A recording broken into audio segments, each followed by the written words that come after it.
No sertão alagoano, a última cena. Domingos Montanheira ao lado de Camila Pitanga e Gabriel Leone. Que a vida é emprestada, estado. Foi uma sequência de 3 cenas, uma gravação bem rápida. Eles começaram meio-dia e saíram daqui 1h da tarde.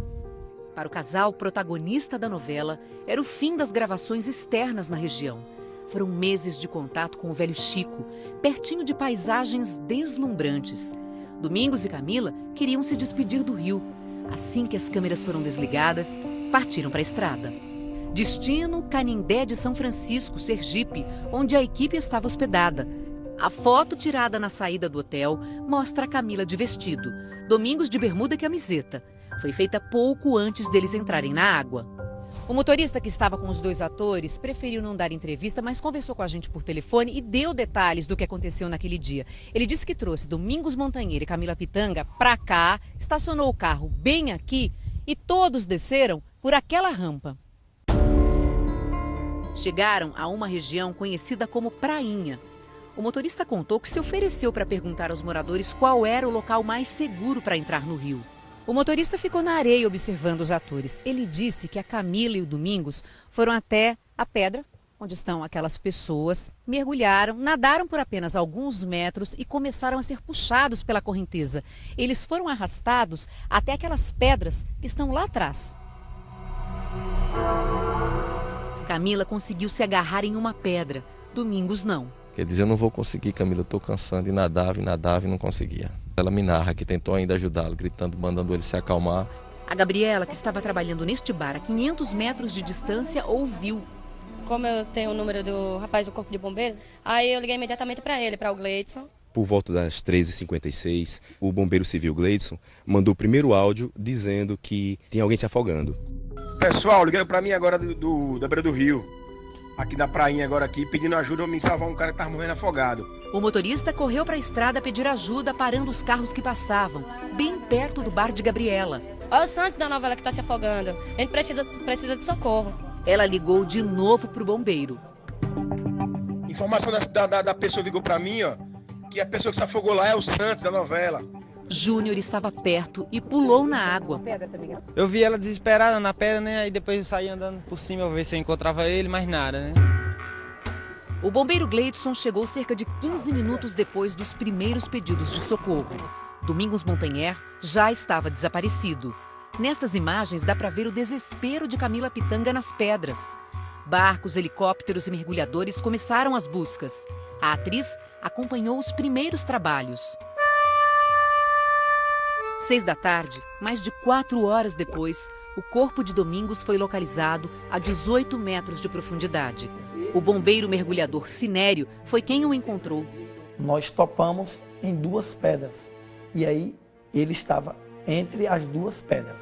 Sinério conhece bem a área e nem ele, mergulhador profissional, gosta de entrar ali. Até os mergulhadores temem aquela região. Tem tipo redemoinhos. Além disso, tem outro fator que aumenta o risco: a presença da usina hidrelétrica de Xingó. Este professor de geologia, uma das maiores autoridades do país no Rio São Francisco, explica.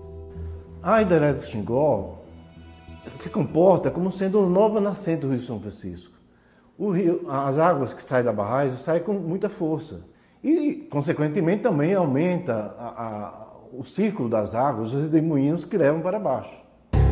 Fomos até perto da pedra onde Camila pediu socorro, seguindo esta trilha usada por pescadores. Tem um vão aqui no meio. Nesse vão, a gente percebe que há uma movimentação maior da água. Onde ele foi encontrado, chamam de Garganta do Rio, certo? Por ser um local muito estreito e a correnteza muito forte. De barco, chegamos até o ponto exato onde tudo aconteceu. Dá para perceber a força da correnteza. O barco está desligado e olha só como a gente está se movimentando em relação à pedra. Dá para ver também a formação dos redemoinhos. A água fica rodando ali, ó. Enquanto estava sentada no barco, aguardando as buscas dos bombeiros, Camila Pitanga aparece fazendo um sinal com a mão. Parece o movimento de um redemoinho. Olha como a correnteza é forte aqui nesse ponto, a água fica rodando em círculo mesmo. Eles são bem comuns por aqui, porque o fundo do rio é cheio de buracos e pedras, como explica este especialista. A corrente principal, ela vai sendo barrada ao longo do rio. E aí, quando você põe um anteparo, a água tende a girar em torno para compensar a diferença de velocidade de fluxo. Os redemoinhos surgem embaixo, no fundo do rio, com muita força e vão subindo. Às vezes, ficam escondidos embaixo d'água. Puxam tudo para baixo, como um ralo. Então você olha, a superfície está tranquilo, mas lá no fundo, esses redemoinhos estão funcionando ativamente e pode sugar uma pessoa. Na época de seca, como agora, o nível do rio fica mais baixo, o que deixa os redemoinhos mais próximos das margens e ainda mais perigosos. Quem não conhece bem o rio pode exatamente mergulhar nesses panenões. Em nenhum lugar da prainha há qualquer placa que avise sobre os riscos. Também não há nenhum salva-vidas. Não foi sempre assim. Nestas imagens de 2013, dá para ver que existia sinalização e segurança. Até o ano passado, seu Manuel era um dos salva-vidas. Dispensaram vocês por quê? Eu não sei, na verdade eu não sei por qual razão, né? Segundo a prefeitura, as proteções e os salva-vidas foram retirados por causa de uma reforma na prainha feita pelo governo do estado. Mas essa reforma já terminou há mais de 1 mês e meio. O secretário municipal de turismo diz que o Ministério Público Federal impediu a prefeitura de colocar as sinalizações na área. A União estava dizendo para a gente, através do Ministério Público Federal, de que a gente não poderia trabalhar naquela área.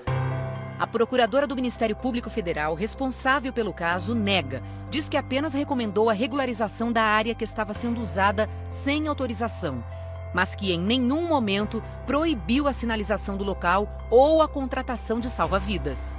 Estas fotos de 30 de julho mostram uma festa de reinauguração da prainha, sem nenhuma medida de segurança para os banhistas. Hoje vocês acreditam que vocês deveriam ter colocado essas placas? Contratado salva-vidas? Confesso a você que nesse trauma todo, eu não parei nem para pensar nisso. Quem do mundo a mortal loucura. Só agora, após a imensa repercussão da morte de Domingos Montanher, algo vai ser feito. Uma coisa eu sei, aquela área, por determinação do município, está interditada a partir de segunda-feira. Quase 1 ano depois do início das obras, 51 dias depois da reinauguração. 4 dias depois que Domingos morreu. Da formosura, usura, será no fim dessa jornada. Não.